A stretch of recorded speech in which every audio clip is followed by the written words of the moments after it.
എല്ലാവർക്കും എൻ്റെ വിനീതമായ നമസ്കാരം.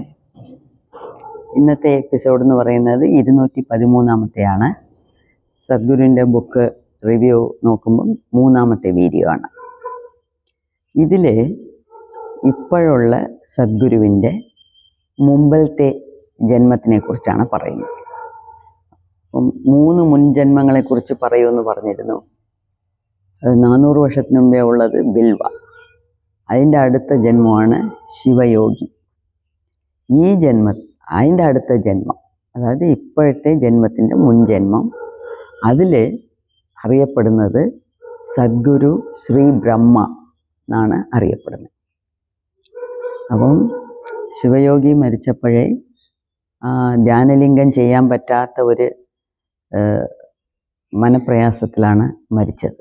എന്തായിരുന്നാലും എനിക്ക് മുക്തി നേടിത്തന്ന ഗുരുവിൻ്റെ ആഗ്രഹം ഞാൻ തീർത്ത് വയ്ക്കും എന്നുള്ള ഒരു രീതിയിലാണ് അദ്ദേഹത്തിൻ്റെ മനസ്സിൻ്റെ ഒരു ഉറച്ച നിലപാട് ഉണ്ടായിരുന്നത്. അപ്പോൾ ഇപ്രാവശ്യവും സൗത്ത് ഇന്ത്യയിൽ ഒരു തെലുങ്ക് ഭാഷ സംസാരിക്കുന്ന ഒരു കുടുംബത്തിൽ ജനിച്ചു വളർന്നു. കൊച്ചിലെ ഭയങ്കര സാധനകളൊക്കെ ചെയ്ത് വലിയ ഒരു യോഗിയായി. അപ്പോഴാണ് അദ്ദേഹത്തിൻ്റെ പേര് സദ്ഗുരു ശ്രീ ബ്രഹ്മ എന്ന് ആ പേരിൽ അറിയപ്പെടാൻ തുടങ്ങിയത്. അപ്പം ഇപ്പോഴും സൗത്ത് ഇന്ത്യയിൽ ഒരുപാട് ആശ്രമങ്ങൾ ശ്രീ ബ്രഹ്മ എന്നുള്ള യോഗിക്ക് ഉണ്ട് എന്നാണ് പറയുന്നത്. പക്ഷെ ഞാൻ ഇതുവരെ എവിടെയും പോയിട്ടില്ല, അങ്ങനെ അറിഞ്ഞിട്ടില്ല, കാണുമായിരിക്കും. അപ്പം ഈ ശ്രീ ബ്രഹ്മ അപ്പോഴും വലിയ വിപ്ലവകാരിയായിരുന്നു.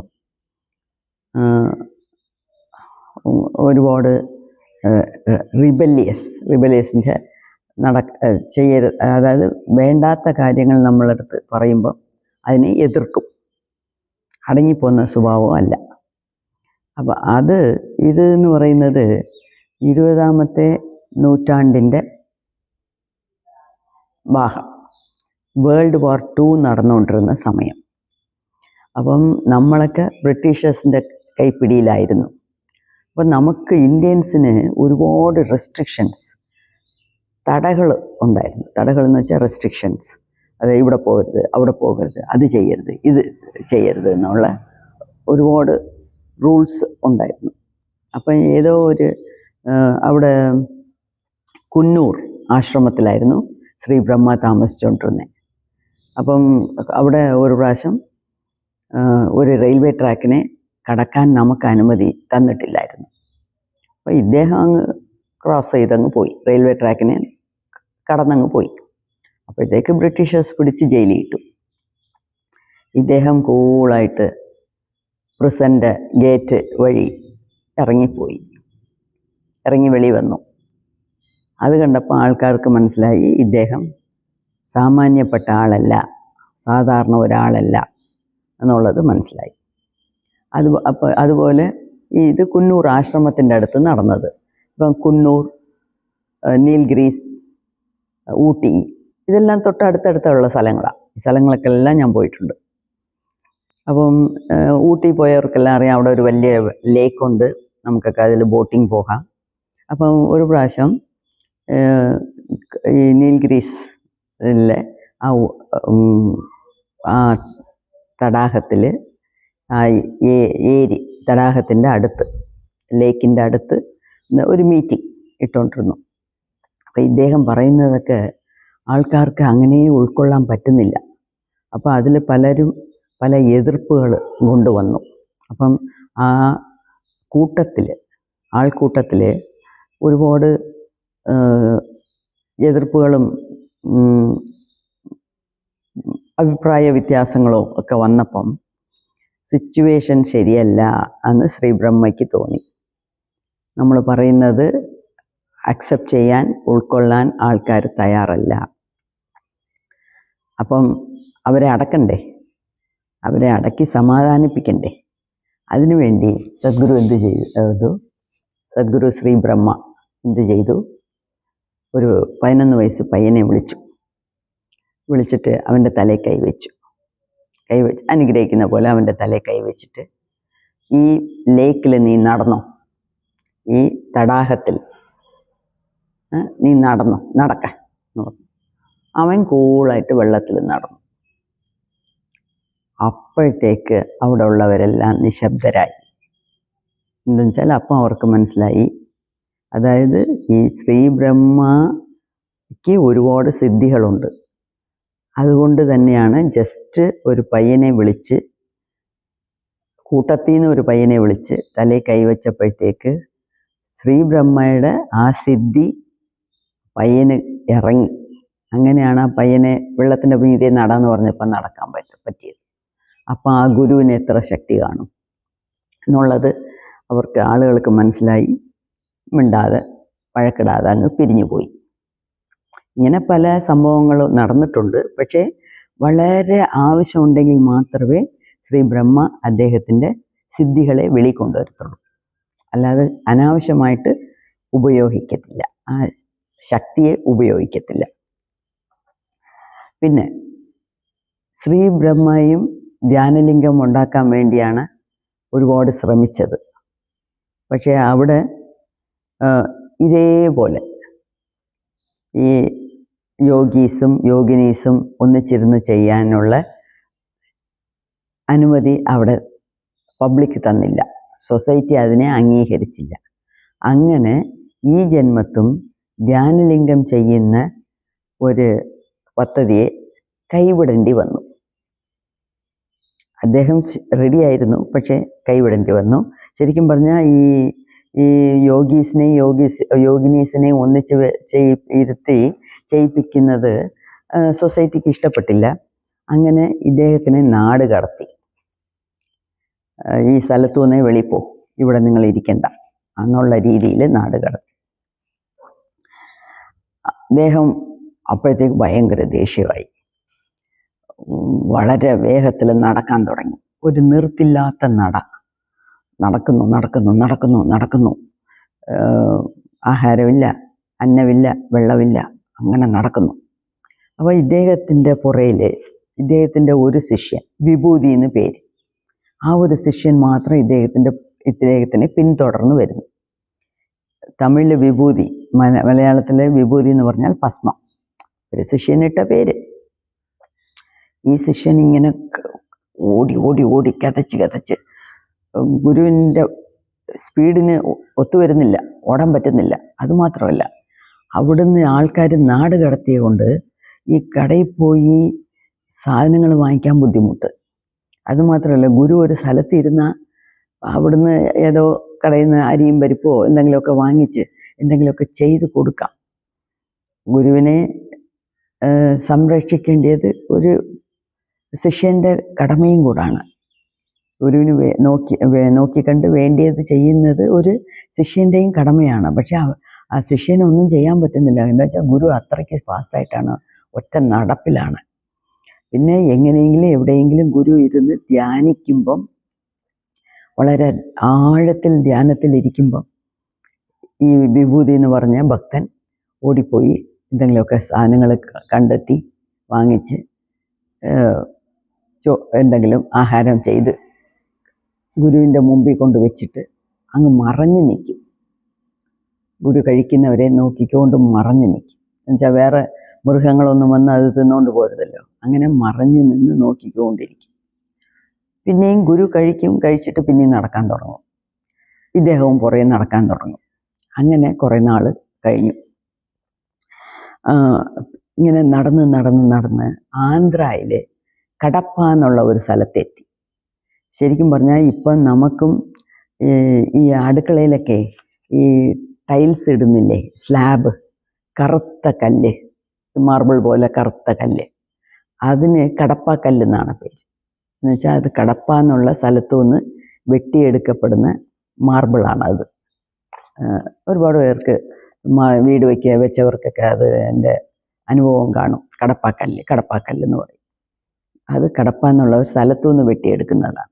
അപ്പോൾ ആ കടപ്പ എന്നുള്ള സ്ഥലത്ത് പോയി അവർ സെറ്റിലായി. കടപ്പ എന്നുള്ള സ്ഥലത്ത് ഒരു ചെറിയ സോമേശ്വർ എന്നുള്ള ഒരു അമ്പലത്തിൽ സെറ്റിലായി.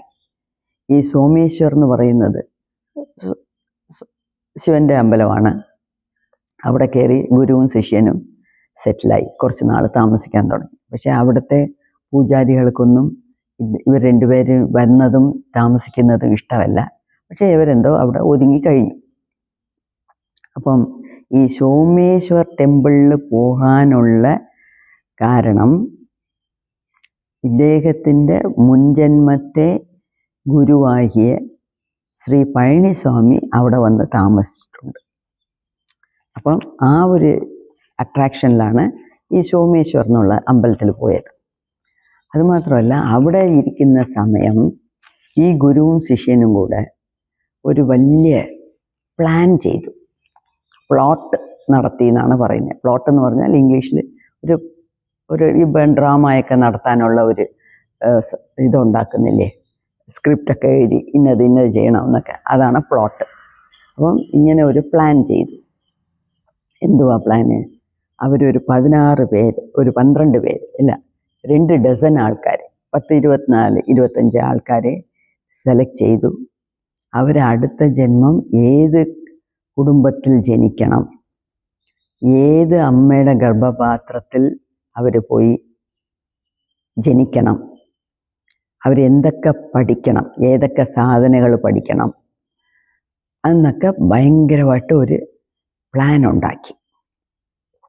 അവർ എങ്ങനത്തെ ജീവിതം ജീവിക്കണം, എങ്ങനത്തെ ജീവിതം നയിച്ചു കൊണ്ടുപോകണം, ഇതൊക്കെ അവരൊരു പ്ലോട്ടുണ്ടാക്കി, ഒരു പ്ലാൻ. ഇതെന്തിനാന്ന് വെച്ചാൽ, ഈ ജന്മത്ത് നമുക്ക് നടക്കുന്നില്ല, അടുത്ത ജന്മത്തെങ്കിലും എങ്ങനെയെങ്കിലും ഈ ധ്യാനലിംഗം നമുക്ക് ഉണ്ടാക്കിയേ പറ്റൂ എന്നുള്ള ഒരു തീവ്രത. അതിനു വേണ്ടിയാണ് ഈ കാര്യങ്ങളൊക്കെ ഗുരുവും ശിഷ്യനും കൂടെ ഇരുന്ന് പ്ലാൻ ചെയ്യുന്നു. പക്ഷേ അത് ഈ ജന്മത്തേക്കല്ല, അടുത്ത ജന്മത്തേക്കുണ്ടായ പ്ലാനാണ്. ഓക്കെ. പിന്നെ എന്നിട്ടും ഈ സദ്ഗുരു ശ്രീ ബ്രഹ്മയ്ക്ക് മനസ്സ് കേൾക്കുന്നില്ല.